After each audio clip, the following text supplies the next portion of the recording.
So we're going to be starting in about a minute. And thank you everyone for being here on time or close to time. So there. Good evening, a delightful welcome to Medical Mondays with Dr. O, your platform where we share health information and medical facts to help you live a better life. Be reminded that we are not establishing doctor-patient relationship with you, but rather we are giving you relevant medical information to help you live a better life. Remember our mantra, strong health, strong future. This evening, we will be talking about lifestyle matters. Why should we eat healthy? With our special guest, Dr. Babita Sandhu.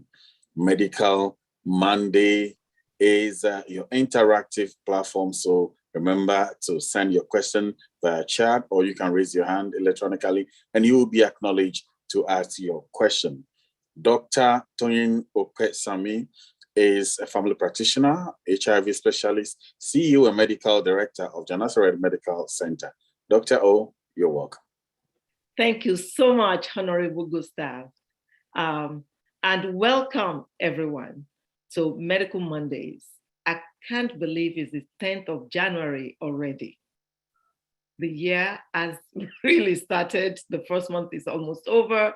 And believe it or not, from all pointers, from what I've been informed, from what I'm seeing, diet, lifestyle is very important. And there's no time but now to take the reins and, do better for ourselves, learn how best to take care of our own personal needs through what we eat, how we exercise. And so we have Dr. Sandhu tonight to assist us in moving forward a little bit more from where we left off this past 2 weeks with Dr. Masha Gillam.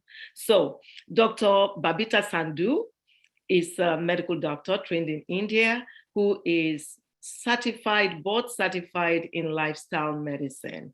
And we are honored to have her return to talk to us tonight on lifestyle. So Dr. Sandhu, over to you. Thank you, Dr. O. Good evening, everyone.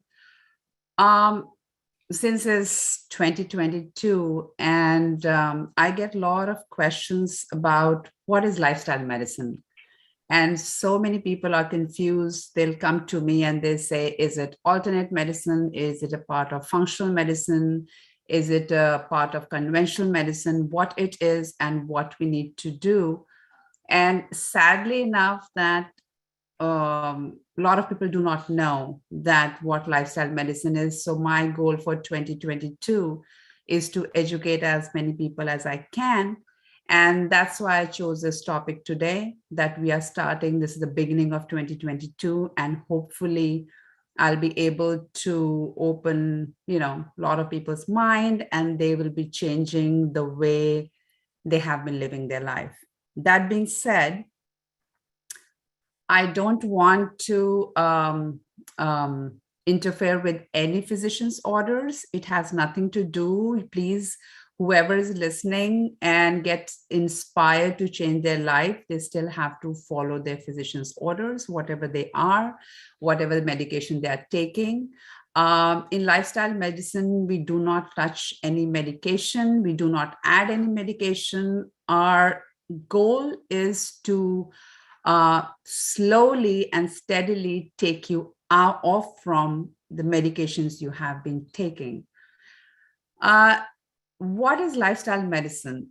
Lifestyle medicine is basically nothing. It's just eating. It has 5 components, and we can go through each one. First one starting with, of course, nutrition. Lifestyle medicine is based on mostly plant-based nutrition. And through a lot of researches and the data that have been given to us in lifestyle medicine, there is nothing like people have misconception that if you go on plant-based diet, you'll be missing out on a lot of nutrients, and the main one everyone is bothered is about protein. Plant-based diet is a well-rounded diet where you get your protein, you get your carbohydrate, good carbohydrates, and you get your enough fat that your body needs. And it gets like nutrients like right from the produce to your body. There's no alteration. There is no processing of the food. The food is unprocessed, and we try to educate everyone to have eat as clean as possible or as organic as possible. But the cost associated with eating organic food is also very high. So just being smart enough to shop for the food which are like really important for you to have organic. And there are foods where you can get away with not eating organic. And if there are some people who cannot afford even that organic, then you can get away with eating other food to take over the nutrients from the, berries are one of those produce which have to be organic. This is the nutrition part, which is very, very important because 80% of our health is dependent on what we put in our bodies. And I always say, treat yourself as the car you would like to own. If you want to be a Mercedes, you have to put good fuel in that. If you want to be a broken Ford or broken Toyota, you can put any kind of oil. It is going to you have to repair it like every 10, 15 days. But if you are like a Bugatti or a Mercedes, you'll be very clean and you'll keep it clean and you'll put good fuel in that. The second component of lifestyle medicine is exercise, which again is very important because with our current lifestyle, everything is very easily available to us. We don't really need to move much if we choose to. Everything is on our fingertips. We don't want to go out to eat. We don't want to cook. We can order food. We don't want to go out for entertainment. We have our TV. In reality, we don't need to leave our house. We have everything available to us, and we have become so used to that lifestyle that if it is really hot outside, it's like, oh my God, I need to be in my AC, from AC house to AC car to AC office to everything AC. And then if it is cold, you're going from a hot atmosphere to a heated car to a heated house. So there's no exercise left. People do not know how much to exercise because there is so much information there. The third component we have is stress. And according to me, being a lifestyle medicine practitioner, I think this is the most important component of lifestyle medicine because we are stressed all the time. We are in like overdrive all the time. Like even if we are sitting down for meditation, we are still thinking, oh my God, I have to do this. I have to pick up my kids. I have to take them there. Oh, this thing is not done. My office, this thing is not, my staff is not there. All the time, we don't have time to breathe. So that is the third component. The fourth component is sleep. We do not sleep enough. Even though we say that we need to sleep 7 to 8 hours as per doctor's orders, but that sleep is interrupted. Like we wake up so many times during the night. If you see the collective sleep, it might be maybe 5 to 6 hours max, where you have sound sleep. So your mind is never rested. The fifth component of lifestyle medicine is taking alcohol and smoking, which I don't see such a big problem in majority of people because as times are changing, in 80s and 90s, smoking was a big thing. It still is, but in current day, it is kind of going down. Alcohol is on rise, but smoking somehow it is at least in my personal experience with all the patients I come in contact with, alcohol is a little bit not a problem, but they would like to have alcohol every day, maybe like a, one glass of wine or one beer or something. Smoking has not been an issue with me, but yes, educating people to stay away from smoking. And because the person who's smoking is at risk, but the problem is the secondhand smoke. People who don't want to smoke are also coming in contact with people who smoke. So their health is also on risk. The last component, which is a positive psychology, teaching people to change the way they live or they have been living for past 10, 15, 20, 25, some 40 years, how to help them change their mindset and basically taking them to basics. That is not very complicated, but you have to reinforce it. The problem that we have in lifestyle medicine is that in conventional medicine, physician is the active partner and the patient is the passive partner. So I'm going to prescribe a medication. All patient has to do is go home, take one pill in the morning, one pill in the evening, and is done. In lifestyle medicine, the physician is passive partner and the patient is active partner. All the work has to be done by the patient, not by the physician. So it becomes very challenging. And that's where the confusion starts, because there is so much information available. You got to eat this, you don't have to eat this, you got to eat this, this is bad, this is good. So people don't, at this point, there is so much out there that most of the people, they do not know, okay, what am I supposed to eat? This is bad, this is bad, this is bad, this is bad, this is bad, this is altered, this is this thing. That so what do we eat? So basically lifestyle medicine takes all these things and as a lifestyle medicine practitioner, my job is to educate my patients, taking each and every component and making it simplified so that in a very layman's language, so that they are able to change their life slow and steady. The hurdle that happens with the lifestyle medicine is, since it is plant-based, it is very hard for a person who has been eating bacon throughout their life. And here comes a physician who tells the person, bacon is no good for you. And he's sitting there and said, okay, can I have like a little bit? No, you can't have, that is processed and this is processed. You need to have this. You cannot have meat. Okay, can I have chicken? No, you cannot have chicken. Can you have fish? No, you cannot have chicken.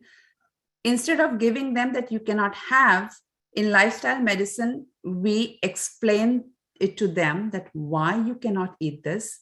And even if you have to have it, you can get rid of it slowly, or making it like a 5% in your life, not eating it all the time, but you can reduce and increase plant-based food. Another part that is in lifestyle is very important in educating people nowadays, that there are 10 leading causes of death in the United States, which are directly related to your lifestyle. Heart disease, cancer, lung disease, lower respiratory diseases, Alzheimer, stroke, nephritis, then depression, which is a very big one, which we are seeing not only in older people, not only in adults, but I'm seeing more and more like anxiety and depression in teenagers. Everybody's asking for a therapist, and even though I'm a big on everyone having a therapist, everybody needs a therapist like a friend, but to see a 12-year-old going in therapy, a 13-year-old going in therapy, a 9-year-old going in therapy, it breaks my heart, because they feel there's something already wrong with them, and then it is like a downward spiral, and they suffer from anxiety, and they suffer from all sorts of, like panic disorder, anxiety, depression. And so much of it can be treated with these 5 components if parents are willing to listen to a physician that what you need to do with your child, rather than just giving them, like a lot of parents, they don't have time, not by choice, but they both have to work. And there is very little time to interact with kids, and kids are getting into this social media where, you are already stressed out and already depressed because you see everybody doing fun stuff. So that's where lifestyle medicine comes in again, by taking the stress out from their life. Then again, 80% of very common deaths are related to tobacco, physical inactivity, and poor diet. With the lifestyle medicine, it is a tedious process because it is not a part, it goes parallel with it's not a part of conventional medicine. It is not a part of functional medicine. It is not a part of integrative medicine. It is a medicine on its own, from where medicine was born, because all the medicine, all the alternate medicines were born from lifestyle medicine, because we changed our food, we changed the way we are active, we have changed the way we take stress, we have changed the way we sleep, and we have changed the way we take alcohol and how we smoke. And then the negative psychology that we have is like surrounding us, all the negative things that is happening. In my practice, people don't approach me, sadly. They don't come to me because they want to get healthy. The first reason, majority of them come to me because they want to lose weight. And through lifestyle medicine, I always tell them that weight is not an issue. Weight will come off. It's a byproduct. Once the issue is that you have to get yourself healthy. And that's where lifestyle matters. And that's where right kind of nutrition matters. It took me about 4 to 5 years, and I'm still learning even though I have been a very healthy eater throughout my life, I have very healthy habits, and I do fall off sometimes, like for ice creams, and sometimes when it was Christmas, some pies and all that. But I have learned so much the kind of food we eat. And there will be time when someone will come to me and they say that, oh, doctor, we have been eating good throughout life, but suddenly I was diagnosed with I have to go for bypass. My arteries are blocked. Well, no, it's the type of food that we are eating, and we can actually, lifestyle medicine is compromise of like, it prevents, it treats, and sometimes it reverses the chronic disorders. And we can do it purely by going on plant-based diet. It takes about, the positive changes start occurring within 3 months when we change the food.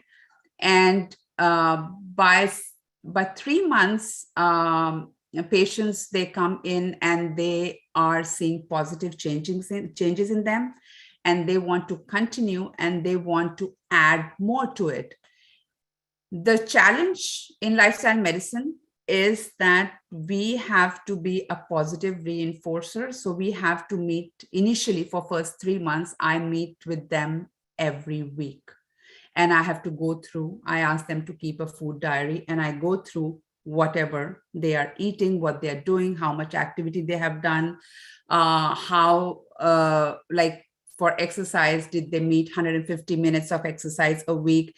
And it can be as simple as just walking. They don't have to do any strenuous exercises, because once New Year starts, everybody wants to lose weight and they hit the gym and they are doing like hardcore cardio. And after 5 days, it is all like gone. Like we are too tired. We do not want to do that. So it is, lifestyle medicine is mostly educating and then keeping them on track. In 3 months, they see the change in themselves and they are very, very happy with what they're doing. And then the weight they had come to me with, they start losing weight. And if it is done the right way, if you are really like on a higher side, you will lose about 2 to 3 pounds a week. But it is like continuous. It's not like you will lose rapidly 5 pounds a week. It is to be 2 to 3 pounds. And I have seen my first patient lost 60 pounds in 1 year. But the good part is that she is keeping that weight off. She will go here and there, she will eat something, but she's happy because she's full all the time. The mistake that happens when we go on any diet or on any like, okay, I'm going to eat healthy, we restrict ourselves that, okay, we are not going to eat this, we are not going to eat this, we are not going to eat this, and I'm going to just eat healthy. What we are doing when we restrict ourselves, our mind, it craves. And all the diets have proven to fail after some time. Even when you lose weight, you tend to gain that weight back. In lifestyle medicine, we try to come up with food that you can sustain lifelong. So that's why it's lifestyle medicine. We are changing the way you live your life, not for 1 month, not for 2 months, not for 3 months, but throughout your life. The challenge that happens is that most of the people have moved away from cooking. They do not know. Cooking seems to be complicated for a lot of people. They have forgotten, or they don't have time. I'm not going to say that they've forgotten. There is time constraint. Some people don't know what to cook, and the easiest way is to order in, and that's what we are passing on. So our kids, they do not know how to cook. So in lifestyle medicine, we are not changing just the one person, it is the whole family. We are bringing them together, we are taking them to basics, and we are trying to teach them how to cook together, how to work out together, reducing their stress, helping them to sleep, because all the electronic gadgets that we use, they have pros and cons. And I think cons are way more because we are not paying attention. We are so addicted to phones, our Apple Watch, our TV, our computer, our iPad, that we don't have downtime at all. So we are trying to teach to take the stress down. And then, of course, I'm not licensed enough to talk more on, regarding alcohol and smoking. So I just touch superficial. I don't go deeply into that, but positive psychology. So my area of expertise comes in nutrition, exercise, sleep, and stress. And my most loving topic is stress. And that's what the lifestyle medicine is all about. In nutrition, I can talk for hours and hours because it is so important. And the best way I have figured out to tell all my patients is, whenever you go grocery shopping, whatever is the brightest in the grocery store, buy that. That is going to get you the most antioxidants, most nutrients, most minerals, and buy that. And try different things. So we have like cooking lessons, because the most challenging part is cooking, how to cook, because there are oils we are not supposed to have. A lot of people were consuming oils which were very high in omega-6s, and they were causing a lot of inflammation. And that's what we saw. So just the little thing like changing the oil and introducing good omega-3s change their aches and pains. Then as simple as like, staying out in sun for 30 minutes, solve vitamin D problem. And some people were, when they see like you have the amount of fluid we are taking, some people were going overboard, drinking gallon or gallon and a half water, and then they're coming with like, low salt. So just balancing this out. So lifestyle medicine is not very complicated. It is very tedious. So you have to pay attention to each and everything. Like if I'm eating, like I'm supposed to have, so there are like 12 things in nutrition that we are supposed to consume in a day, which seems to be a lot, but in reality it is not, because once you make a salad, everything you can just put into that. So we are supposed to have berries, fruits, cruciferous vegetables, regular vegetables, green vegetables, lentils, beans, water, of course, 8 to 10 glasses, vitamin D, and B12. These are the only two supplements I always tell everyone to take. That is the vitamin D and B12, because when you are plant-based, the most common deficiency we see is B12, which is very, very important. We have to take every day. And flaxseed, of course, that is flax meal. A lot of people take fish oil tablets to get their omega-3s. Just have 1 spoon of flax meal and you are done for your omega-3s. It is doable, but if a lot of people who have been eating chicken, fish, pork, beef throughout their life, it is a little bit hard to just go on plant-based diet. Some people can do it right away. Some it's difficult. So I always tell them to reduce slowly and first have it every day, but have less amount, then skip for 2 days in a week, then skip for 3 days in a week. And if you feel good, listen to your body. If you feel good, if your body is nourished from inside, your cells are happy, they are detoxified, there are no free radicals inside, your body will feel good. And slowly you will stop having, stop eating the food that cause inflammation in our body. And prevention is the key, which is very hard to enforce in people who are already healthy, because the importance of good food sometimes is realized only after we go through something. Like if we had bypass surgery done, or we have arthritis, or we have, we are severely inflamed, that's when we turn to something that can help reduce our aches and pains. But if we could prevent and educate people to just change their lifestyle and add lots of fruits and vegetables, less processed food in your diet, I don't think so we will need to treat or reverse any disease. Wow. Wow. Thank you so much. I do feel that you gave us a background of lifestyle medicine, but what about the core? You told us about those 12 things that we are to add in our diet. And you're right, we can put all of these things in a salad and we got, what we need for the day. But what about those 5 things that you said parents can use to help their children?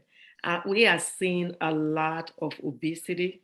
Yes. Diabetes, heart disease. Yes. In children that we didn't used to see. When I was growing up, we used to see diabetes type 1 in children. Now we see type 2 because of weight. So if you can be, and also we see a lot of mental health, like you said. People don't realize how much that has to do with, diet and lifestyle. What are the 5 things that you would encourage parents to utilize to avoid this, to prevent these adverse events or effects in children? Because adults can utilize them too. Yes. And that's why when I said that lifestyle medicine is not only for one person, it is for the whole family. And parents have a greater responsibility in today's day and age because of social media. Again, it's a very powerful thing, which is actually, especially Instagram. And the data is showing that it is affecting negatively more in girls than in boys because of the body image. What parents can do is, again, like, you know, it was like, I see, like in old times, is everywhere. American dinner table is where the conversation happens. And we are moving away from that. Cooking together with your kids, educating them about food, and taking them away from unprocessed food, which is causing, again, like if you keep repeatedly have food which is already processed so much, like, pizzas and burgers and all these soft drinks which has such high amount of sugar in them, if we can slowly and steadily start taking that away from our kids and educate them how to cook food and involve them while we are cooking, if they have time, the nutrition part will slowly fall in place and their taste buds will change, which have completely, especially in schools, the lunch that is provided in school, it is so bad, Dr. O, that I can't even begin, like how processed that food is. And that is some kids, like where my daughter goes, in that school, 75% are on reduced lunch program. The reduced lunch program is all bad processed food. And sometimes those kids only get that meal in a day. And that is all processed, which is causing obesity, which is causing depression, which is causing, because of the inactivity, they are not motivated to do anything. And that's where education to parents come in, that first we need to educate parents so that they can educate their kids. Second thing is movement, some sort of movement from parents and in school also. Kids have become so used to not doing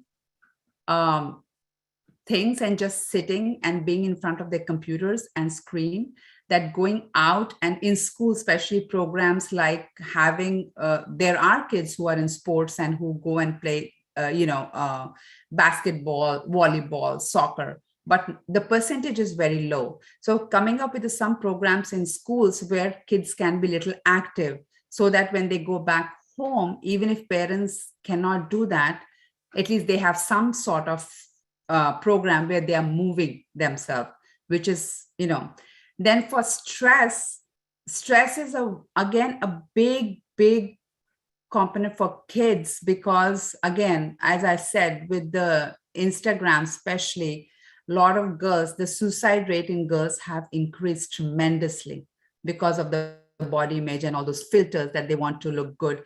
Again, educating parents. And in 2022, I'm trying to come up with seminars in my town, holding free seminars to educate parents where they can bring that change. They can open up a portal to talk to their kids, that, and explaining them also, because sometimes it is easy as a parent, for me also, like if I'm really busy, it is easier for me just to tell them, go do your work or talk to your friends, or if they are on social media, it is giving me time to do something. So it is collaborative. It is the whole family that we have to educate in lifestyle medicine. So these are, once all these components will come together, that's when we can change our youth.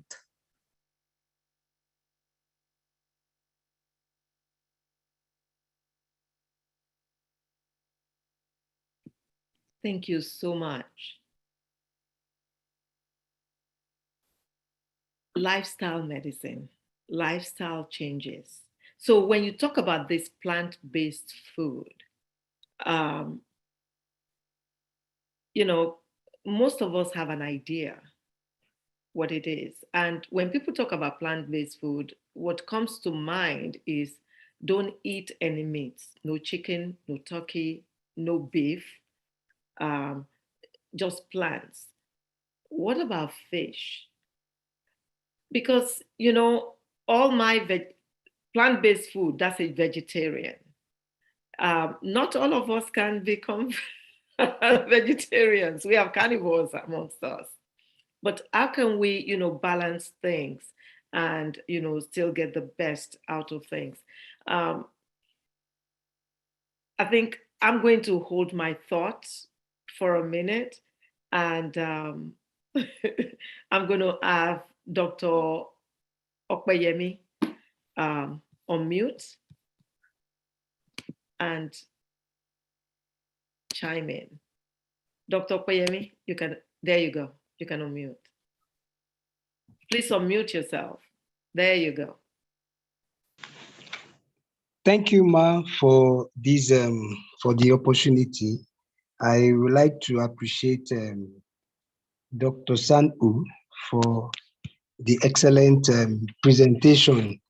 It is just dawned on me, and I think this platform has been stressing. One of the key things that I know that this platform has stressed is on the issue of prevention, and it's quite a rewarding strategy actually. But what I'm actually considering is the fact that there are some things that you've mentioned that over and over, even we doctors, we know it in passing. But when it comes to acting, the behaviors, we are losing out on that aspect. And I quite agree with those components of lifestyle medicine. But my worry is that it is more than what we know now. But there is a kind of a change, a behavioral attitude, things that we have been grown with, or our exposures. It's alarming to hear that depression is happening, for example, among children, all those. Is it not, are these things genetic?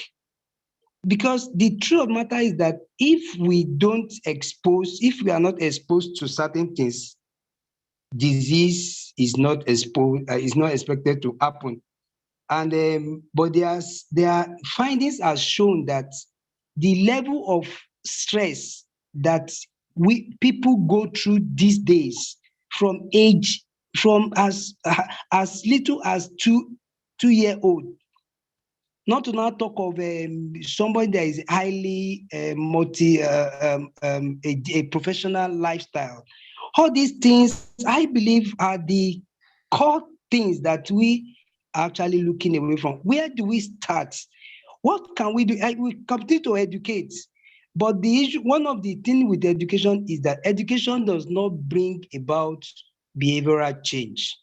Actually, without how do you manage to? Because if somebody, for example, somebody come to your clinic, he wants to lose weight for 3 months. After 3 months, the person go back to the exposure. Maybe is a particular lifestyle, food exposure, and all these things. So what would you like to say to help us? Because these are the basics that we need actually to have, I believe, to have a good health. Thank you very much. I understood the question as like, how do I help my patients after 3 months, right? When they go back to their lifestyle, and whether they can sustain that or not, or how can we help our kids to be not stressed since so early in life? Did I get it right, Doctor? Well, I think, for one thing is, how do we change? It's saying that we're hearing this education, we're getting educated on prevention, but how do we enact the change? Number And that's one. what that's where what when I said that in lifestyle medicine, the major hurdle that we face is physician is a passive participant and patient is the active participant. And how I change and what I have seen is that positive reinforcement of meeting with them every week. And that is a challenge because I do this all the time, but for physicians to get educated about, sadly, one thing that physicians do not have that much time to spend with every patient. They are limited in their time. Second problem with physicians is that who are doing regular practice, they don't have enough knowledge to pass on. Third problem that they face is meeting with them every week with the positive reinforcement. In lifestyle medicine, after educating them, the positive reinforcement every week to keep them on path, that is the challenge and that is the success. If we can keep them, because it takes 21 days to form a habit. Once we can help a patient form a habit, it is he or she, they are not thinking about it. It's a habit. Say for 21 days, I tell someone that you have to have 1 cup of blueberry. It doesn't matter. You have to incorporate it in your day. You can put it in smoothie. You can put it in salad. You can just have it just the way it is. Once it becomes a habit, then they don't think much about it. They just grab the blueberry and they're just eating. So meeting with them, and that's when the education continues. It's like it is making them unlearn something that they have learned throughout their life, and then making them learn something and sticking with it by repeatedly telling them that you need to do this week after week after week after week. And there are patients who, when they leave after 3 months, they fall off and they realize it, and then they come back. It's like you know, when you see a weighing scale and you see change in your weight, if it goes down, it motivates you to lose some more. That is the way when they come back and we start talking, they understand it more. So that is a challenge we are facing in lifestyle, is helping people unlearn all the bad habits that we have learned in past 20 years and educating them not to pass it on to their kids and making them learn something. It is starting from alphabet A when they are already on Z, and taking that from Z to A, and then again taking them from A to Z. That is a challenge. Thank you so much. You answered the question on maintenance also. And I want to say that when people start losing weight, for instance, the example we're talking about, and they say that they can breathe better, they can navigate steps better, they're going up the stairs and they're not short of breath. They tell me that, oh, wow, I feel so good. And you're right, maintaining is key. And that's where lifestyle changes come in, because if it's a lifestyle, it's easier to keep off. But if it's a fad diet that is used to lose weight, like the keto diet and all whatnot out there, then it's hard to maintain. But you answered that question on maintenance. There was also something else that a third question, apart from maintenance, and I should have written it down. I think it was regarding the kids, that our kids are getting stressed even at the age of 2. Yes. And what is happening with kids, and I see it more and more now, parents, and it's not that they're doing it by choice. Both the parents are working now. So this race of putting them into daycare, then race of putting them into, my kid needs to excel, my kid needs to know this, my kids need to do, then it is elementary. The stress of, for parents stress of in school is high, even in elementary school. Like I see like, okay, now this competition, our kid has to be here. He needs to go to, there are some parents, and I'm going to say most of the Indians, they do that. Sending the kids to Kuman is like a tutoring service as early as 3-year-old. Childhood is supposed to be enjoyed by kids, and we are forgetting that. I don't see kids playing with each other as we used to do when we were kids, because there's no time for them to go out and play on streets as we used to do. So the stress is high since the age of 2 or 3, even in kids, even though they don't understand it, but the stress is there. Thank you so much, Dr. Sandhu. You mentioned the various components, nutrition, exercise, stress, sleep, and others. Without, putting so much emphasis on one. I know maybe one triggers another. Let's say someone doesn't sleep so well in the evening, wakes up in the morning, so aggravated, agitated, sad, and then something, steps in like stress, and then you want to eat everything. Maybe food become your God. You eat everything, and then you become so lazy, you won't even go for a walk, you sleep, and then it goes on. What area or what component should one, put more eyes on, if I can ask that way?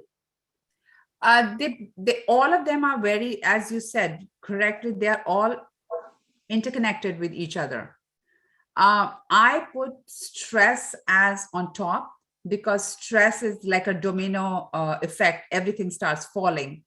But nutrition is, I put more emphasis on nutrition, because nutrition can change that.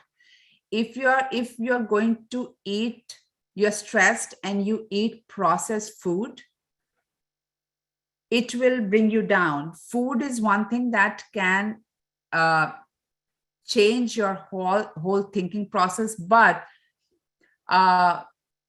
stress is one place where I would put most emphasis, and then nutrition, and then sleep, because sleep will always follow if we can correct these two areas. And for stress is as simple as, when we get up, have 10 minutes to yourself. Just be selfish. Don't think about kids, don't think about husband, don't think about work. Just think about yourself.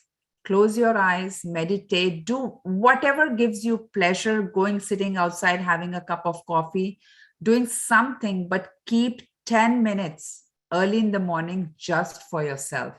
Sometimes it brings your stress level down, even early in the morning when you get up. And at night, there are two times I always tell them: early in the morning and late at night. You finish everything, and then you need to have that me time, even if it is only for 10 minutes at night and 10 minutes in the morning. That can help you little by little. And we don't do that. We actually don't do that. We are always on go, and we keep ourselves at the lowermost, that, okay, let me do this. But if you are not doing things for yourself, you actually cannot do things for others. And it's not selfish, but unless you are okay, you cannot make people okay around you. I cannot talk about lifestyle medicine if I don't change myself. So first, I have to practice lifestyle medicine to actually tell someone like, okay, you can do this. Right on point. Right on point. You can't give what you don't have, basically. Yes. So, Sister Tawa, you have your hand raised. Good evening, everybody. Okay. Good evening, Dr. Sandhu. Thanks for everything that you've taught us. I really appreciate it. You mentioned something about overachievement, that some people send their kids to special schools so they can achieve. But people in Japan, they do that, and they're not fat, and they don't go crazy. Is their genetic factor different from us? What is going on? Actually, if you look at the current data, Japan is also getting fat because their food is changing, and they are not, the stress level is high there too. But if you look into their food, they used to, not anymore, like China also. In China, people were very healthy and very skinny. And if you pick up any data, the China is, their obesity rate is like skyrocketing.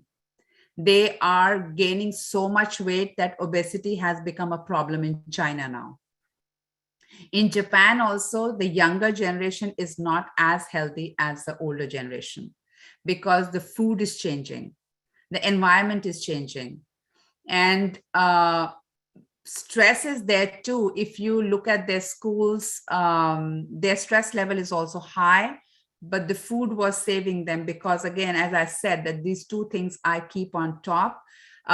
You can have low stress, lot of processed food. It is going to make you unhealthy. And again, I'm not going to go at obesity because, again, that, like, unfortunately, we see health. We judge people's health by how much weight they carry, which is not true. There can be a skinny, unhealthy person, and there can be a overweight, healthy person. So it all depends what is going in your body. And in Japan also, things are changing very rapidly with all the processed food. The fish industry has changed now. Their food used to be, and I don't know much about Japanese cuisine, but I think fish is a very big part of their cuisine. And the water is changing. So now the fish that we eat, and why I tell people, people who come and see me, not to have fish, because the mercury level are so high. Plus the farm raised salmon is no good. If you see the color also, the fresh salmon is, I think, pinkish, and the farm raised salmon is little bit grayish.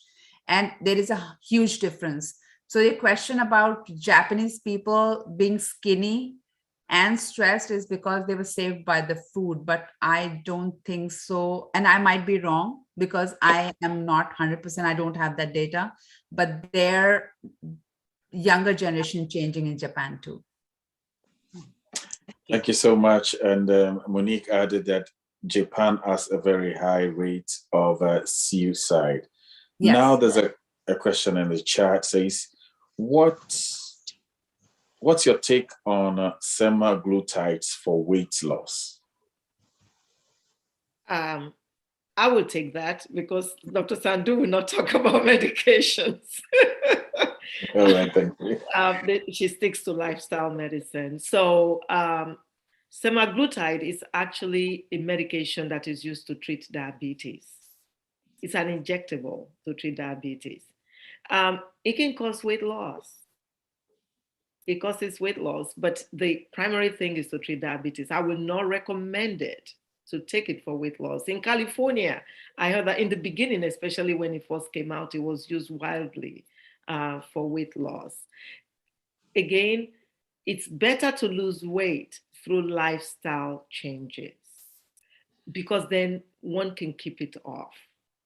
Using medications and fat diets to lose weight is not sustaining and is usually not the best thing to do.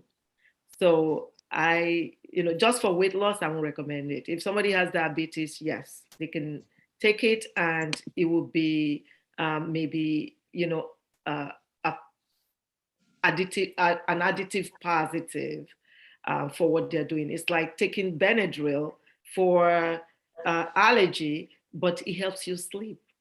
The side effect of it is sleep, and it would help you sleep. It's something like that. So for diabetes, yes. And I'll add something to that. Diabetes is one area where lifestyle medicine has proven to reverse it, type 2 diabetes. And it has been proven there are people who have reversed it and they are very happy with it. And, they're just through lifestyle changes and just going through plant-based diet, they have actually reversed it, type 2 diabetes. Thank you very much. Edna Obona says, you mentioned something about vitamin B12, and I was hoping you could reiterate that, please. Related to that question, Miss Jean says, most people that practice a completely plant-based diet may have a B2 deficiency.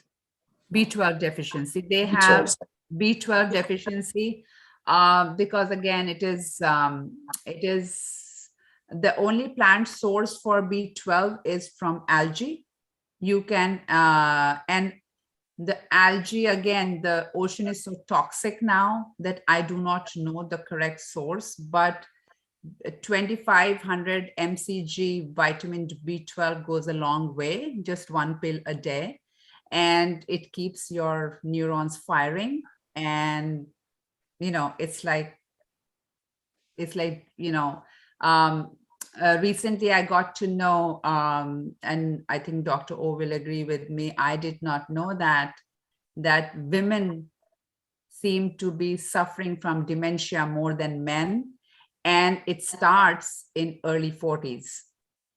When we start thinking about like, oh, I don't know where I kept my keys, I don't know where I kept my purse, oh, I forgot this. So B12 is very, very important to keep your nervous system all firing. Thank you. Thank you. Thank you so much. I was on a trail when I yielded to a doctor from Nigeria to ask his question. So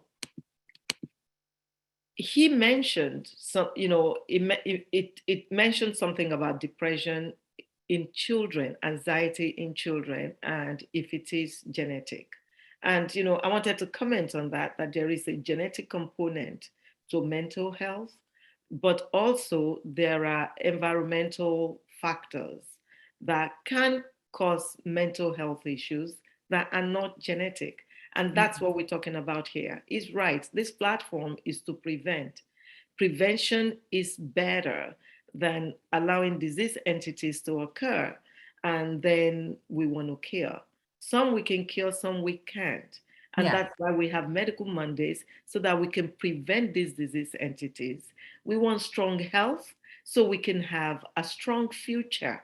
Without good health, we cannot get, we cannot have a great future. It will be difficult to attain things that we ordinarily want to attain.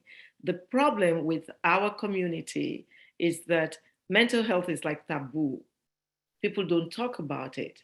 There are actually lots of mental health issues, depression, bipolar disorder, anxiety in African communities, in Indian communities, in what other communities are those that don't, Asia. It's there, but they're not diagnosed because there's a stigma against mental health.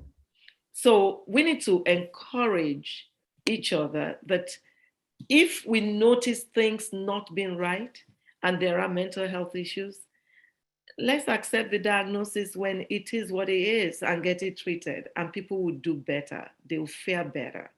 I've seen so many children that couldn't attain their best potential because their parents refuse to accept that there could be a mental health component to whatever is going on with them. So diet has a lot to do with it, but I think awareness and acceptance is, primarily the first thing is key. To be aware and to accept if it occurs and get it treated. And the pressure on today's teenagers, it's so much. In our times, the pressure was education.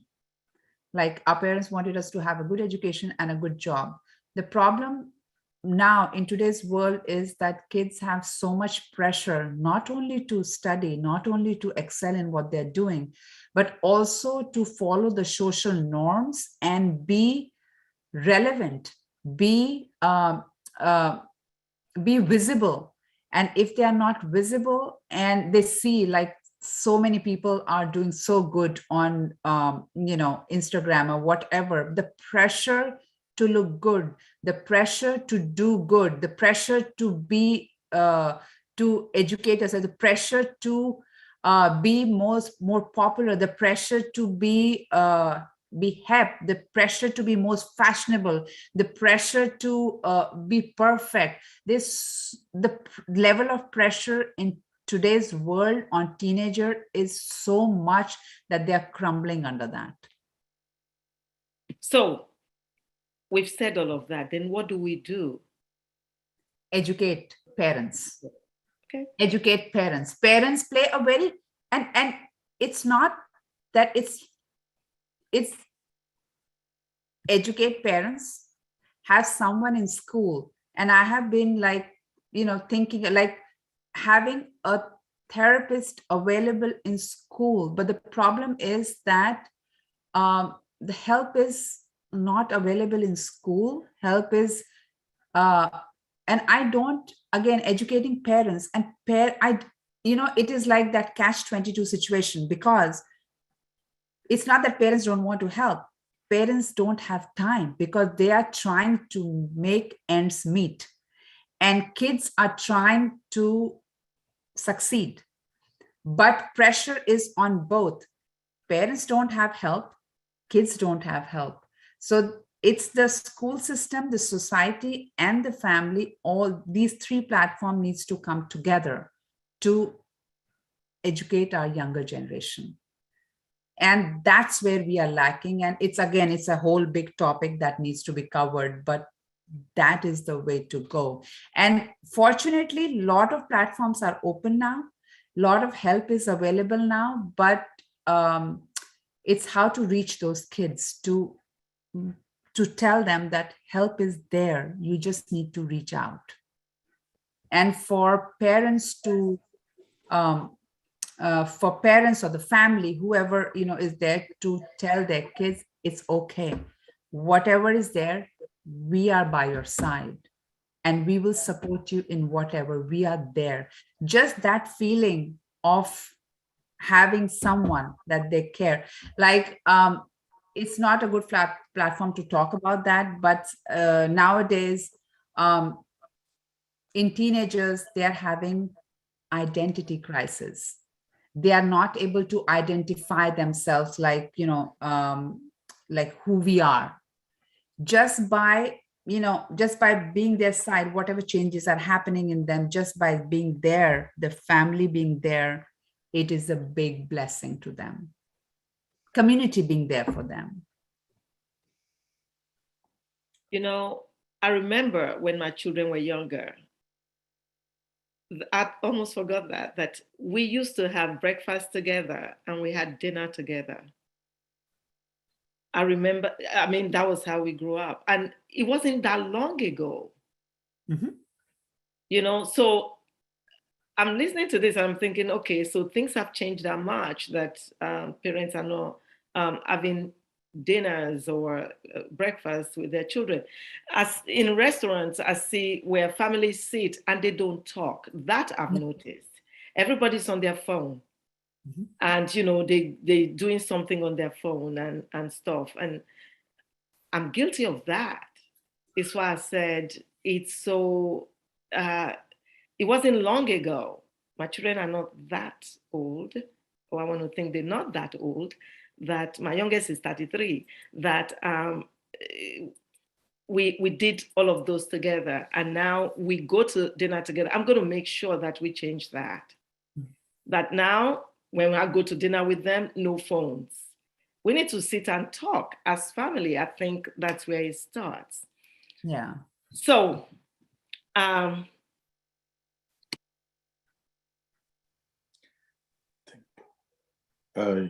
Eugenia George has a question. It's a comment. I agree, perhaps lifestyle changes could be incorporated in the school curriculum. Fantastic. Guess how we start that? In your community, engaging the school system to do that. And guess what? Even though mine are grown, I am going to go to our community here and go talk to them. And I'm going to bring resources to them if they need it. People who can help them, incorporate this curriculum. Thank God, I know Dr. Sandhu, I know Dr. Ashby, and I know Dr. Masha Gilom, Dr. Oye, the list goes on, that can help. So that's where we start. Please, each person go to your school system. It doesn't matter if you still have young kids or not.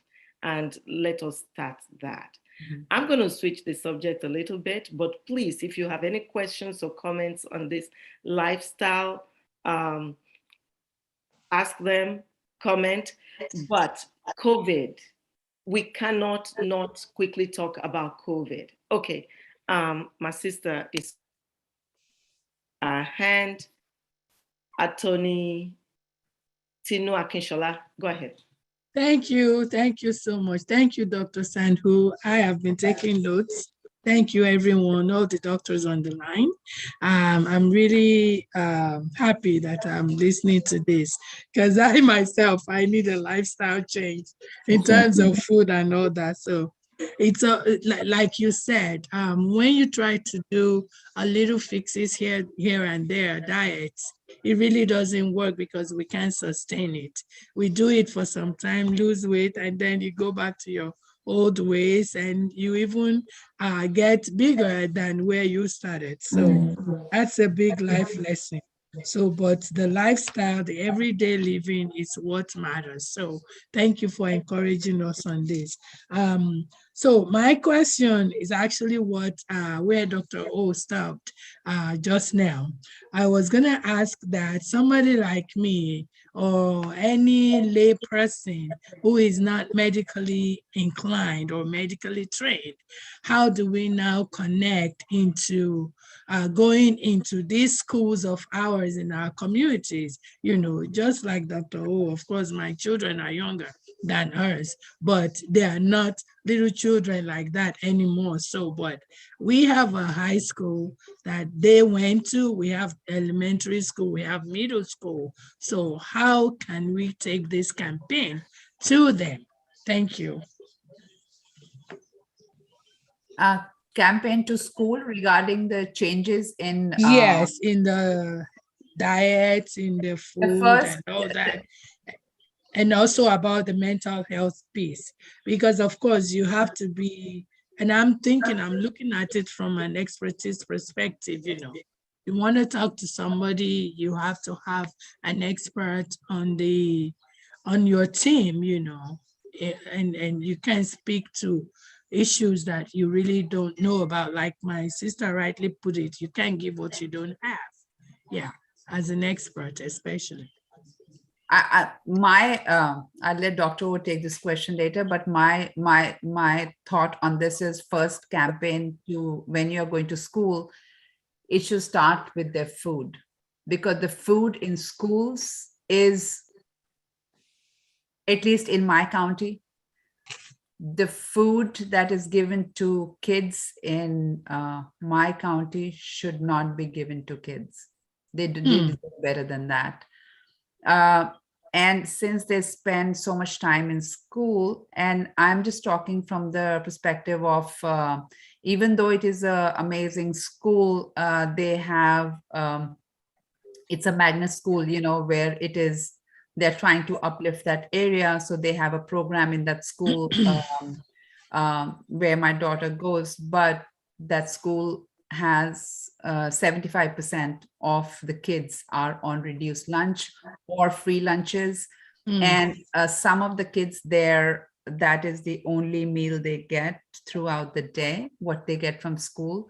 So it is sad that they are being served that kind of food. In any school where you have to pay for water but milk is given, like with the lunch, you get whatever you get, and the drink you get milk or a juice for free, which is included with the lunch, but you have to pay for a bottle of water. That itself is a big red danger sign. Yeah. So that is the way, that is a place you have to start with, because if we can correct food in youngsters, especially, their bodies are not going to be inflamed, and the depression we can alleviate. And I'm not going to say it happens in everyone, but for young kids, food is such a big component of how they are going to live their life later on. And if we can do it, if we can catch that problem early in life, and especially starting from school, because kids will eat, they are motivated to eat the stuff with all the kids are eating. You give one candy, all the kids are eating candy, but nobody will ask for a carrot. But if all the kids are eating carrot, then maybe, kids are going to ask for carrot when they come back home. You can feed them a slice of pizza easily, but you cannot feed them a whole grain toast. It is that bad. Yes, you are right. Thank you, doctor. Thank you, Dr. Sandhu. Before we go, we've been talking about those overweight or those who want to reduce weight. But for people with anorexia, can they fall on lifestyle medicine? And what would be the challenge? With anorexia? Yes. Again, anorexia is again the behavioral disorder, and it has a reason behind it. So first we need to address that reason, and we need to find the why. And again, it is with the body image that the child is going through, or a teenager is going through. First, we have to address the problem, why that even started. Same thing goes with bulimia also. They both are like kind of, we have to address the problem, why it started altogether. And we can do the lifestyle changes. It's like a long-term process where we have that child needs to feel confident and unlearn things. And in our kids, as early on, we need to make them realize, which we don't do more often nowadays, that they are beautiful the way they are. Whether they have weight, they're skinny, they are heavy, it doesn't matter. You are beautiful the way you are, and that is the building block, and then we go.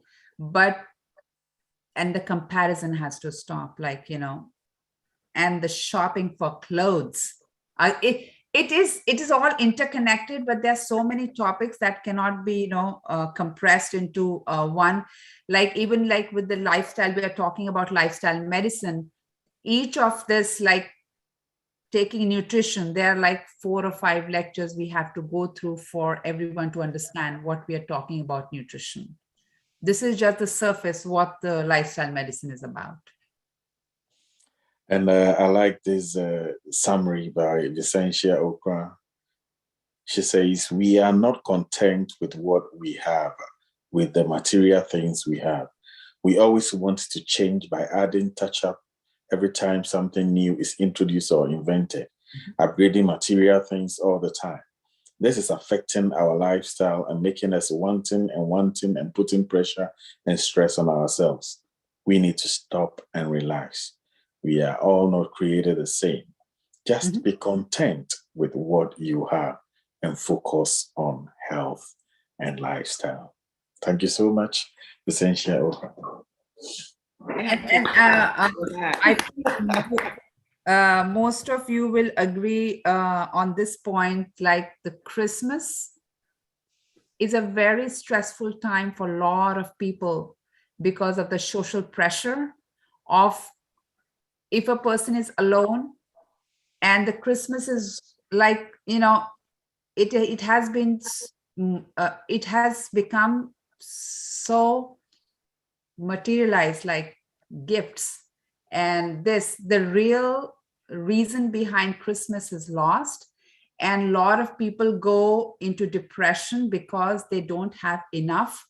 And I think like festivals are very stressful time for a lot of people, and it can be any festival because everything has been now connected to material, and we also start thinking about that, like, oh, Christmas is coming, we need to do this shopping, that shopping, this.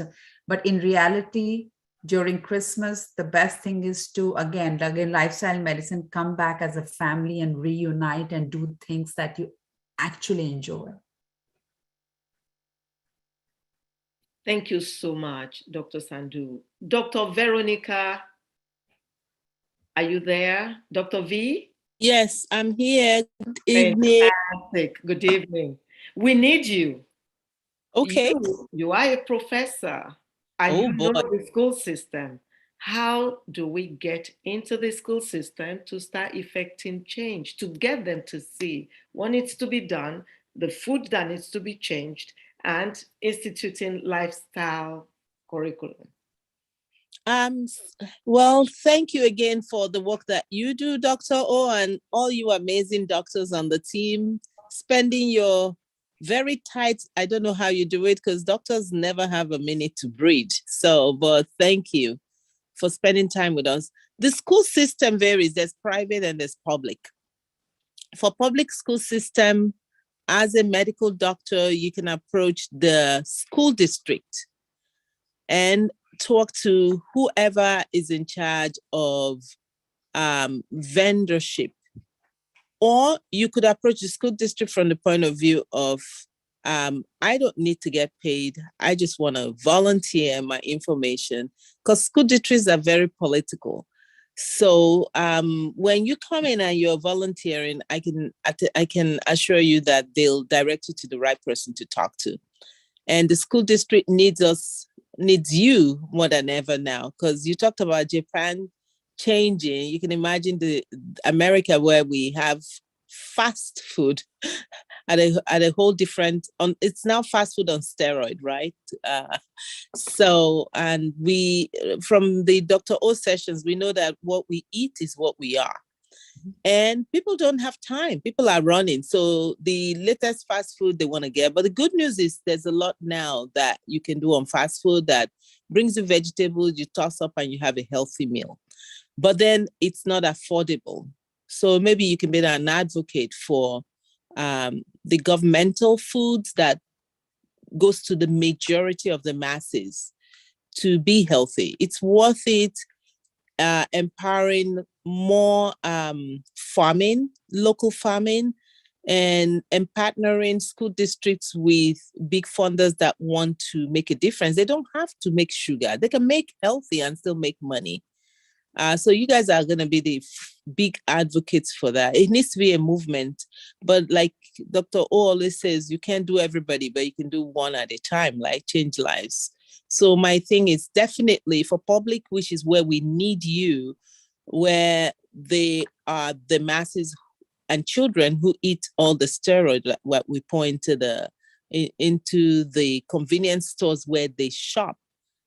Why can't we change convenience stores to selling what they sell, but let it be healthy? Like, inundate the convenience stores with vegetables and fruits and work with the farmers. It doesn't have to be all these things they rub. I know they want fast food, fast fruits grow in 10 days and be ready to eat. But I just wonder if people can have a conscience. But you guys are, and then private schools, oh my God, divide and conquer, have the physician networks and organizations that you have adopt private schools that are especially serving low-income families. Because a lot of times the wealthy can go to the farmer's market, which is a one step to eating healthy. But those families who can't afford it will still go to the convenience store and buy the big volume, not very healthy apples and so on and so forth. So my take is definitely it needs to be an adoption system, adopt a school, adopt a district, adopt private schools that are state funded, low income, Head Starts. Head Start are doing a good job at that. You can partner with them. But I also think that the non-Head Starts that are serving low income family childhood network, call your local R&R, resource and referral network. They have the access to programs that are low income that are not Head Start. Head Start gets a lot of funding and they do have access to doctors and things who can come and help them. But there are a lot of those low income programs, state funded programs that don't have the money. State fund is limited. I can go on and on, but really adopt a school district, adopt through around those family childcare programs. That's where those children that need you are. Thank you so much for your work. Your work is super needed. And then you guys consider keep going to Nigeria, to Africa, to Singapore, and everywhere, because you're needed. And thank you. You don't have to do it alone. In your physician network, share the concept and have everybody go out and save a life. Thank you for what you do. I can hear you, Dr. O. You're muted. Thank you. I was muted. Thank you so much for what you do. Feeding children in Nigeria, taking care of medical needs and all, even though you are in the school system, a professor, we appreciate you for all you do. Thank you. And thank you for the advice. Thank you for giving me the platform for 1 minute. Thank you. Thank you. We appreciate you. Dr. Marsha. Oh, Dr. Gillum, please unmute. You have your hand raised. Good evening, everybody. Good evening. Welcome, welcome, welcome. Thank you. I just wanted to add to things that can be done within the school, because as a school teacher, one of the things I did personally was make sure that I had healthy snacks for my students and promoted a healthy lifestyle within my classroom. So teachers have what they call professional development days. And so one option would be to go to the school district and maybe ask for an hour or a day or so during their professional development time to talk about things that can happen within each classroom with the teachers to promote a healthy lifestyle. Especially high school, they do have health and driver's ed and that kind of stuff. So the thing is to start with the teachers, because a lot of times they're giving food and different snacks to the students, which is unhealthy.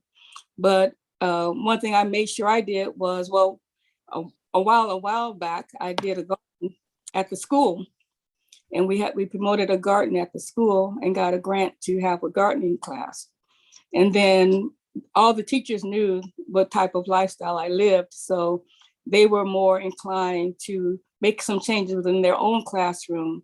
So to promote health, giving snacks instead of giving the kids candy or whatever, giving them more healthy snacks. And that was a reward for the kids, instead of giving them candy or sugary snacks, to give them something, that would be healthy. So I think part of it starts with not just from the district, but with each teacher. If a school district agrees to have as part of the professional development, some kind of lifestyle training, then that would help the whole school and the school district. Thank you so much. And you're a game changer everywhere. We thank God for you, Dr. Marsha. God bless you. Thank you. You're welcome. So we're talking about food. Food boosts our immune system. Before we started this program tonight, a few of us, were just chatting, ranting when we were waiting for the rest of you who came in a little bit later. And we were talking about, what COVID has done. And I was sharing an experience that taught me that when your immune system is strong, you're actually able to fight COVID. But not just COVID, it's viruses, bacteria. That's what immune system is about. When you have a strong immune system, then it wards away diseases. An example in point, look at hepatitis B or C. What happens with hepatitis when somebody gets in contact with either of them? The body does one thing, recognizes them as a foreign body and fights against the virus. they mount immunity against the virus. Now, one or two things will then happen. The virus wins or the body wins. So if the body wins, guess what? When we do tests, we will see that that person has been exposed to hepatitis B or C, but they don't have the virus in their system. The body cleared it. But we have blood tests that will show that, for hepatitis B, they actually develop antibodies against, the virus, but the body cleared it. For those who do not clear it, when the virus wins, then they become chronic carriers. Then the virus starts multiplying in their system, and they can now have bad effects. So building the immune system is very important. Lifestyle medicine that we're talking about, lifestyle changes. I don't even want to call it lifestyle medicine. Lifestyle changes is important to build the immune system, to ward away viruses and bacteria. And the same is true for COVID. COVID is a virus. Although it's a virus like no other we've seen, it's a crazy virus. It's so mad, it's crazy. Two people can have COVID and have totally different symptoms, but it's still the same COVID. It doesn't follow the norm in some things, but it does follow the norm in others. One of them is the immune system. Now, when you're exposed to COVID and your immune system is strong, see, like I explained, it doesn't mean you may not get infected. You can be infected. Then what happens to the body? See, when your body is fighting that virus, you're going to have symptoms. And the symptoms can be, whatever that virus, allows it to produce. In the case of COVID, it could be coughing, fever, fatigue, what have you. But with strong immune system, the course will be shorter, the symptoms will not be as severe, and one will do better, not end up in the hospital. With immune system that is not as strong, the converse will be the result. We've seen also that even with low immune system, when people with low immune system get vaccinated against COVID, it doesn't matter which vaccine they vaccinated with, whether it's J&J, Pfizer, or Moderna, they don't mount a strong immune system as will be mounted if they had good immune systems. So people on chemo, with leukemia, lymphoma, those things, they don't mount good immune system, immune response rather, to the vaccine. So we saw an example with Colin Powell, because of those underlying, problems he has, cancer that has weakened his immune system. The vaccine did not boost the body like it should, she did not have good enough antibodies to fight COVID, and it succumbed to it. So we had Sister Tolu was sharing with us something about, a personal story of herself, who is an avid exerciser. Sister Tolu, are you still on? Yes, you are. I'm asking you to please unmute. And I'm going to have Dr. Marsha then comment like she wanted to. Please go ahead and share with us. Okay. Early March last year, I got infected with the COVID. In my case, I have very low white blood cell count. So my doctor had told me that he was concerned when the COVID started, the virus came around, and told me that I have to be very careful because, I have the more tendency to catch the virus because, like you said, the immune system has to be able to fight it. So I have, before then, I am a wellness coach. I've been taking my supplements. I take a detox shake every morning with all sorts of products in there that that would help my body and also help boost my immune system. I eat healthy and I exercise. I teach exercise classes. And I try to keep away from a lot of people. At that time, the exercise I was doing with my clients was outdoors. We go hiking and do those sort of exercises so as to avoid getting infected. But unfortunately, I got infected last March. And at that time, nobody was vaccinated. So it was, for me, it was really bad. For my family, it was not so, because their immune system kicked in for them. And I got vaccinated immediately after I recovered and I was healthy, and got my booster. I got my booster recently in November, end of October.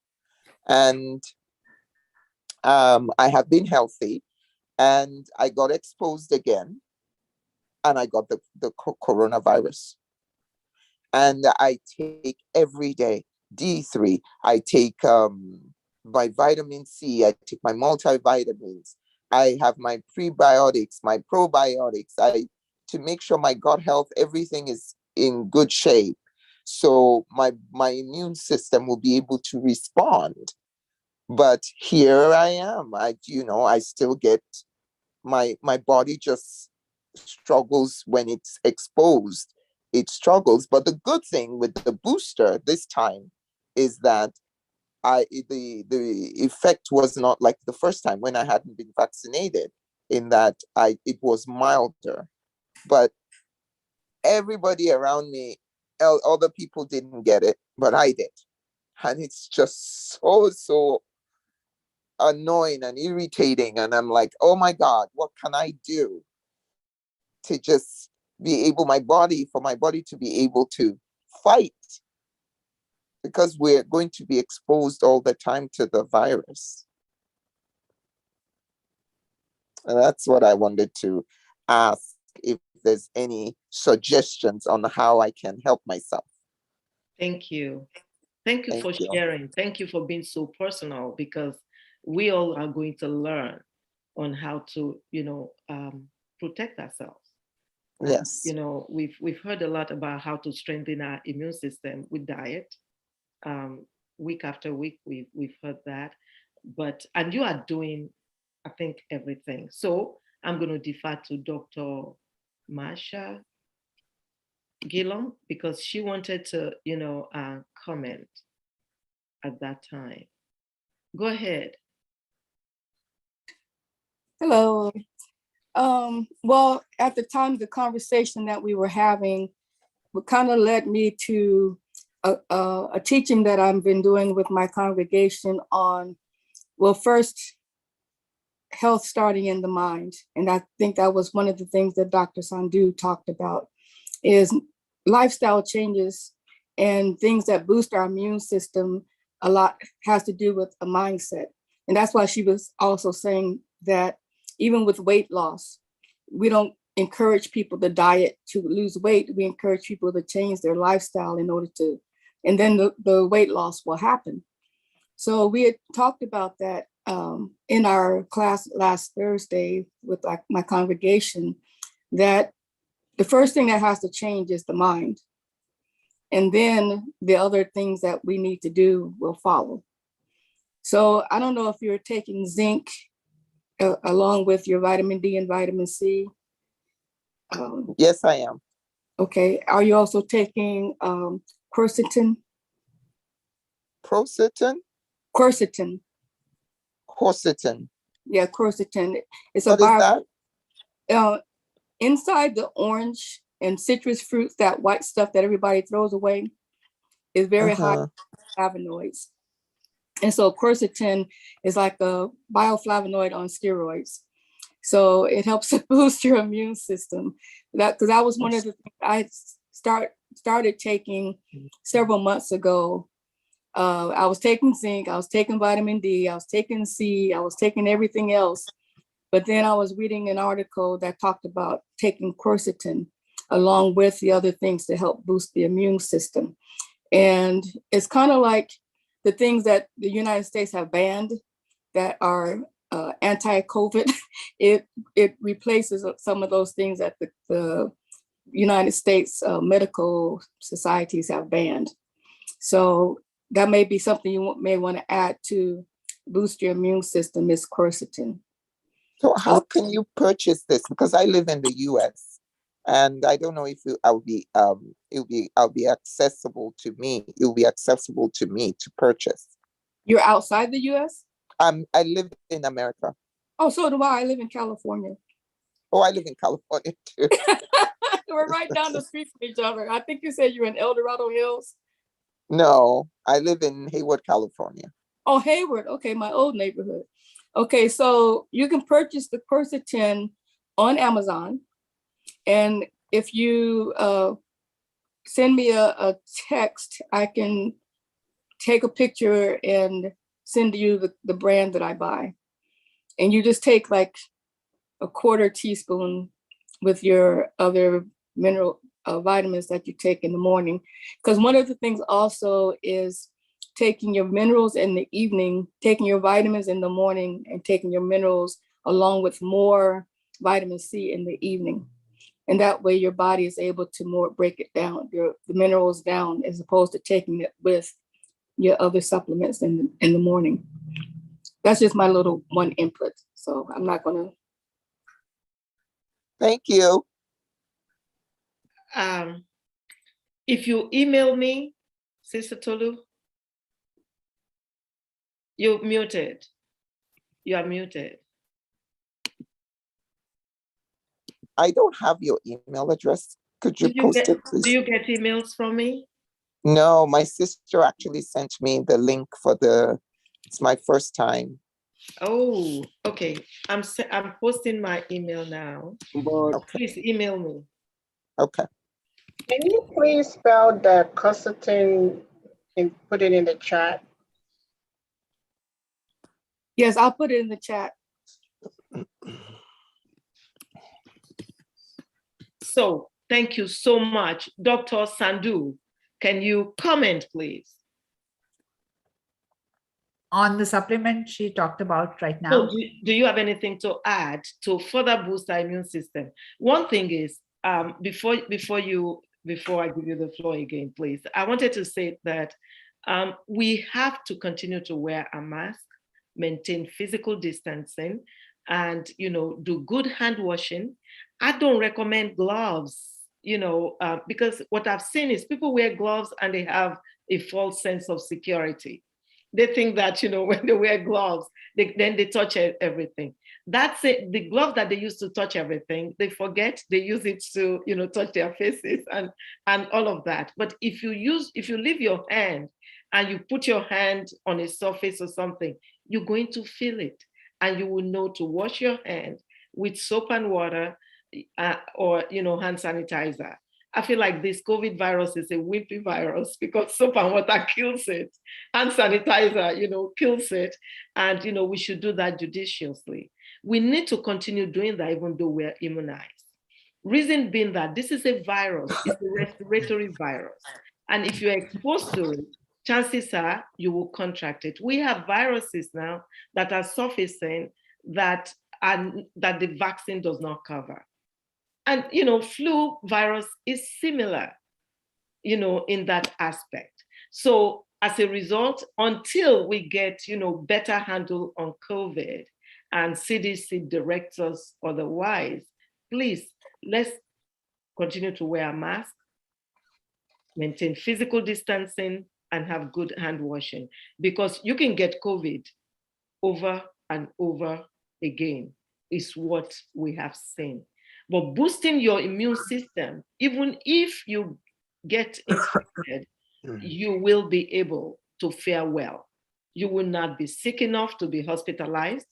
You will not be sick enough to get on ventilating machine or die. And you know what? You may not even have any symptoms. You may fall under one of those healthcare workers that they test every week, and so they test positive. It's how they know that they're positive. Or they want to travel, and they will go to test and they're like, whoa, they test positive because they have no symptoms. So boosting the immune system is important. And Dr. Sandhu, I don't know if you have another word or two for Sister Tolu and the rest of us how to continue to boost our immune system. I'll add one more thing on COVID is when you're wearing masks, because a lot of people are wearing cloth masks nowadays.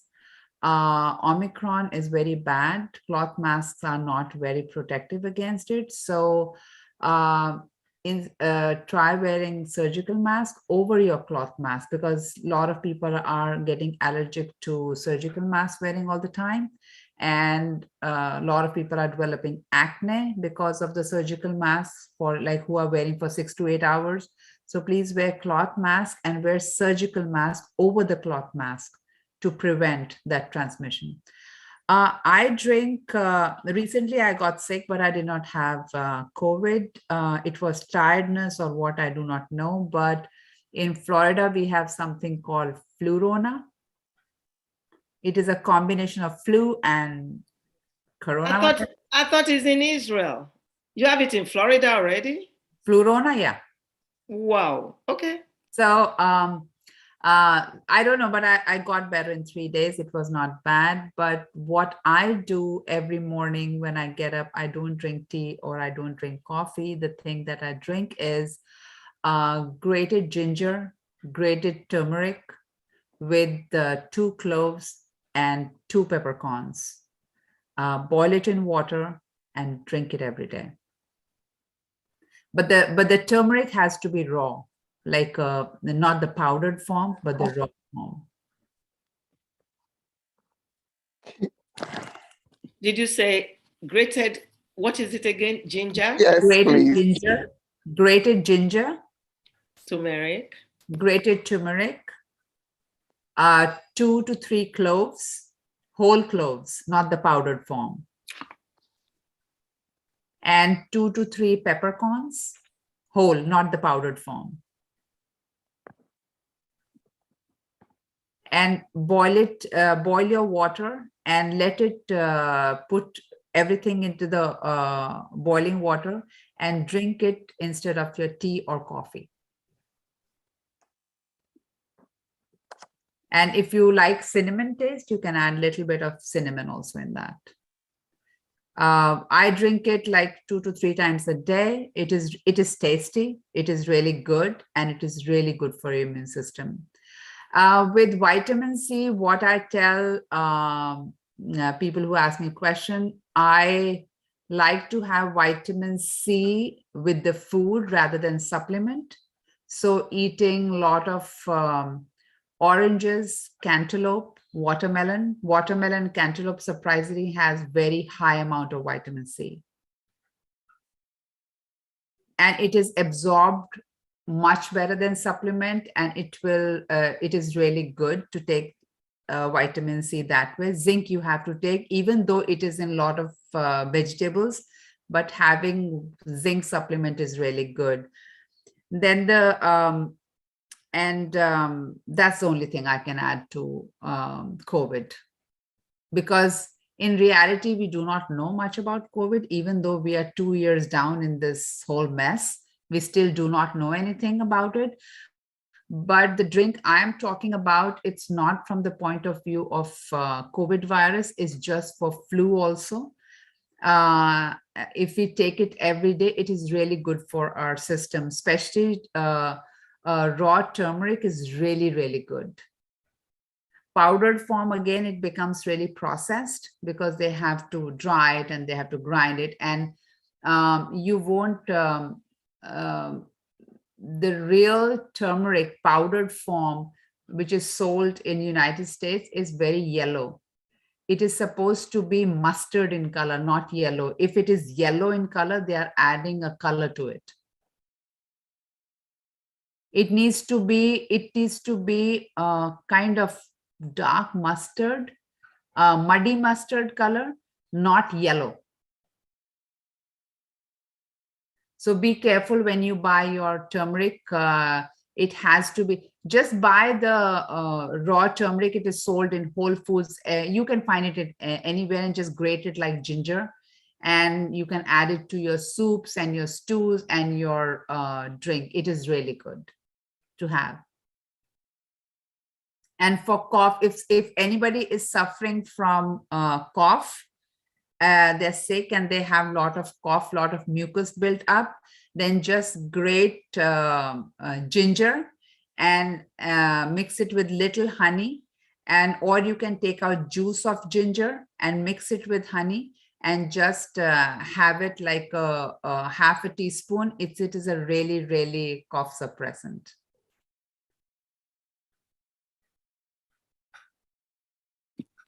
Thank you. Very helpful.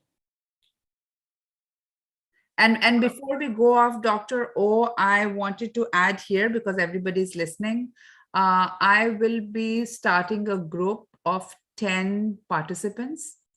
And anybody from here who's having trouble, again, I'm not going to focus on food, but if anybody is having trouble in eating healthy and do not know what to do, and also want to, for your knees or for your ankles, want to lose a little bit of weight also, I'll be starting a group of 10 participants. Not going to charge anything. It is just for my own studies. But the participant who's going to want to join me has to be serious about it. And the program will run for 3 months.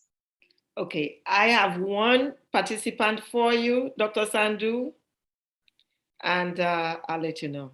Yes, yes, and it will be 3 months.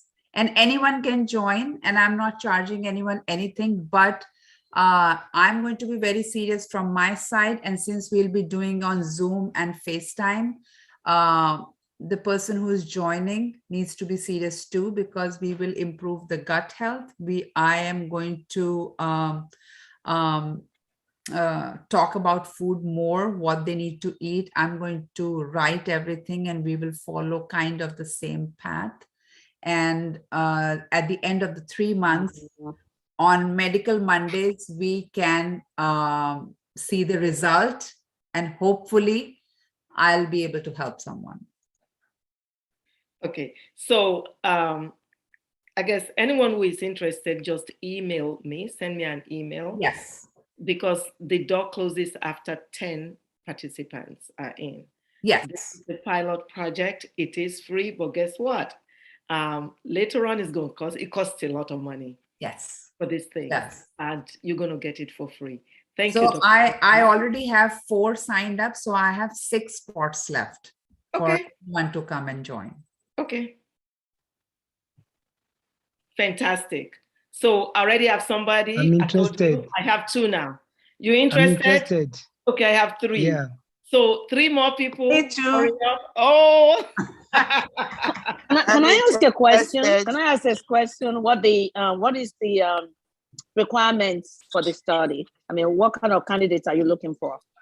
I am looking for anybody who not necessarily suffering from any chronic disorder, but I'm looking for someone whose diet has been unhealthy, and anyone weight, of course, if they want to lose weight, and if anyone is diabetic or is hypertensive or has anxiety issues, any kind of issues, and want to get healthy. But with these 10 participants, I want to see change in their health, where I can use some sort of parameter, like, okay, they had this thing, but following this thing after 3 months, they can tell me that yes, positively there is change in them, and they would want to continue with this.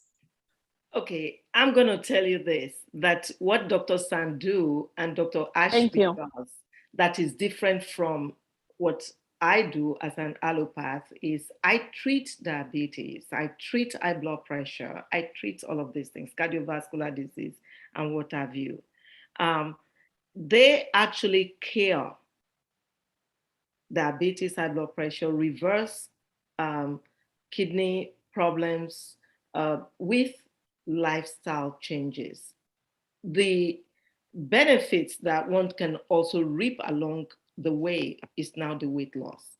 See, I don't like people like they don't like people focusing on I'm big or I'm small. Let's focus on health, on lifestyle change, and you will get the full benefits that you need to get in the long run. So we have some hands raised. Ms. Bola Unileire, kindly unmute. Great. Okay. Go ahead. No, I just wanted to join her. I don't know if it's full now. I just wanted to join Dr. Sandhu's the team she said she wanted.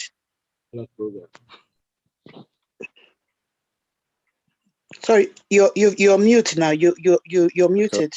I said you are in. Thank you very much. Bola Unile. Thank you. Do you have my email so that one can? I do. Wonderful. Still email me because you're in. Okay. All right then. Thank you. You're welcome. And also, when you join me, it is of course free of charge. I'm not doing this. This is my 2022 first 10 participants that I'm taking. And my hope is when it changes you, please spread the word, like how it changed your life, so that we can spread it around, that you don't have to spend thousands of dollars treating something that you could have treated in your home, in your kitchen, and saved all that money and done something about, other than spending on this thing. But thank you very much. But everyone has to be 100% participating, because as I said in the beginning, in this program, I am just a passive participant. I can guide the way, but you have to walk the road. Okay. Okay, thank you. Sister Thank you. Kawa. I just want to be one of the participants. Okay. I have some knee issues, and I believe that can help. Okay, cool. And Sister Tulu Anyao, can you unmute, please? Yes. Dr. O, I have somebody I want to enroll too. Somebody, not you. Not me. As for me, I eat too much. I cannot. Because what? I eat too much. Okay, so. Her name is Lily. Okay. Lily, and the last name. I'll put Lily down with an asterisk, with a question mark, just because I don't think a program like this, the person have to want to. Yes. He wants to. You have to want to. Nobody can make that decision for you. And Dr. O, Monique Williams in the chat box. Oh, Monique. Okay, what did Monique say? She when I said I have one person, it was Monique. Yes. Thank you. Then I got somebody else, my sister, who texted me, and I'm like, she's in, that I have two people now. So that's it. Monique, you're in. Your name is there. Thank you so much. Thank you. You're welcome. So Dr. Adewale also is there. Dr. Koyemi Adewale. Sorry, I want to clarify. Maybe hello? Yeah, go ahead. Hello? Yeah, go ahead. Yes. Okay. The people, the participants for the study have to have diabetes or hypertension. Is that?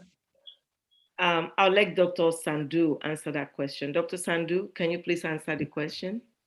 They can have any chronic illness they're suffering from, even if they're suffering from anxiety, depression, chronic disorder, something like, or they have been trying to get healthy for a long time, but they are not able to. They're all welcome to join. The only thing that will not happen in this is that please do not stop doing anything that your physician has to. And what I'm going to do is, like, instead of talking into bits, I'm going to email Dr. O everything, and then she can put it in a group, and where I'm going to have Dr. O also on that group so that we all are on the same page. And I'm going to email her all the information and all the questions. Then we can, I can answer through emails. What we will be needing is, and we'll start from February. And the only thing that I'll be needing is, and actually I don't need that, but you need to have your blood work done by your physician, so that when you get the blood work done after 3 months, you can visually see the change. The change in your blood work. And I think Dr. O can explain this better than from the physician point of view than I'm doing it. And I'm going to just send all the information to Dr. O. Yes, I think for the people who are interested, we would be, going on and doing that so that we don't belabor this on the group. But this is fantastic. Again, Dr. Sandhu, I thank you so much. I was very excited when you discussed this with me, and that you were bringing it here to bless our people on this forum. We thank you. Thank you. Oh, you're welcome. I just want change, and I want that change to be spread, like when we see change, then we believe. And when we believe, then we talk about that. For me, more than that is actually, just taking control of our health. Yes. And getting healthier. Yeah. That is key. That is what this forum is about. And, we're grateful. So I'm going to defer now back to Honorable Gustav. Thank you so much for joining us. Dr. Sandhu, your closing comment. I'm excited, and I'm happy that everyone was so, with all the positive comments I got from everyone. And hopefully in next 3 months, I'll be able to change a lot of lives by just tweaking their health just a little bit and making them a little bit healthy. That's all. Amen. Amen. Thank you so much. Thank you. We appreciate you, Dr. O. We are grateful, and thank you everyone who joined on this platform. We have been discussing lifestyle changes with Dr. Babita Sandhu, board certified in lifestyle medicine.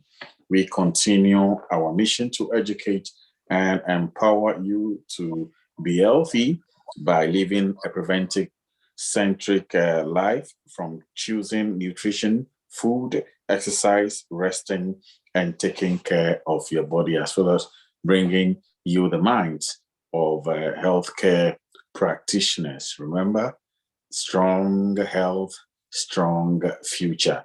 And do remember to catch up with all the past episode of Medical Mondays with Dr. O on your YouTube channel. Till we'll come your way, same time next week with another interesting topic. My name is Gustav Ajay. Thank you so much, and have a pleasant evening.